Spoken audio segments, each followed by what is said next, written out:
Mildred Scheel, bred by Tantau in 1976. Also introduced to the United Kingdom in 1977 as Deep Secret. Whether you prefer to call this one Mildred Scheel or Deep Secret is entirely up to you. One thing I will caution against, though, is that Tantau later in 2023 bred another red rose that was more burgundy and also chose to call that one Deep Secret. So please don't confuse these two because the fragrance on these two are not similar. Now the height of Mildred Scheel gets to be approximately 80 to 150 centimeters tall and 80 to 120 centimeters wide.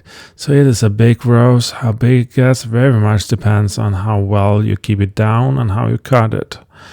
It is hardy down to zone 6B and is quite cold hardy and also very disease resistant. The foliage in itself gets a very silver tone to it, a very silver taint.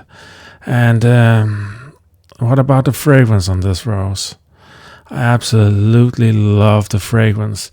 It is an 8.5 out of 10. Very strong damask fragrance on this rose. If you like roses like Mr. Lincoln, then you'll absolutely love this one too on the scent. And also if you like, what's it called, Grafendiana, you'll also like Mildred Scheel on the scent. A very powerful, very, very pleasant scent on this one. The rose itself starts out very dark red at the outer petals before it fades to this more pure red, more velvety red at the center, kind of like from the more modern rose Grafendian. I have always found this rose to be exceptionally floriferous. It is probably, or I should say it is the most floriferous of the very scented roses in red I have.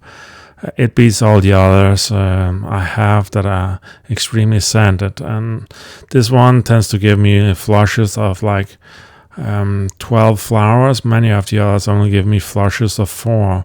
So if you're looking for a very floriferous, very prolific bloomer in the red color that is also very, very fragrant, then Deep Secret or Mildred Scheel won't let you down for sure.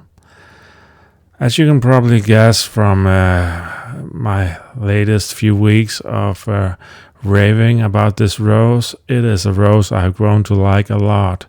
It is an excellent rose for cut flowers. They last a long time inside in a vase.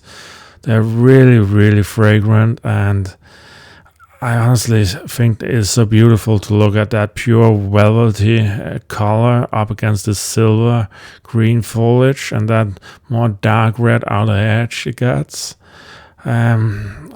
Honestly, the only drawback to this rose is it can get quite tall, so you have to place it at the back or at the middle of a flower bed and not in the front of it. But that's really the only bad thing I will say about Mildred Scheel.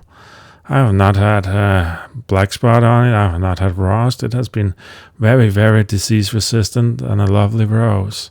And that fragrance combined with those beautiful big red blooms, combined with how prolific it is, honestly, I really love this rose. I really love Deep Secret. And if you've been looking for a very good red rose to grow and you're living in a more moderate climate and you can't grow Mr. Lincoln, I honestly believe this rose should be on the top of your shopping list because it is such a wonderful red rose to grow, and it is so much better than many of the other more bad options you could choose for that spot. You have probably already guessed it. Deep Secret is getting a gold medal. That 8 out of 10 wonderful health combined with an 8.5 out of 10 wonderful damask fragrance, combined with the fact it is very floriferous, very winter hardy, combined with another fact that the flowers are 9 out of 10. Very wonderful to look at red flowers that get quite big and are excellent for cut flowers. In all honesty, this is a wonderful red rose, one of the absolute best.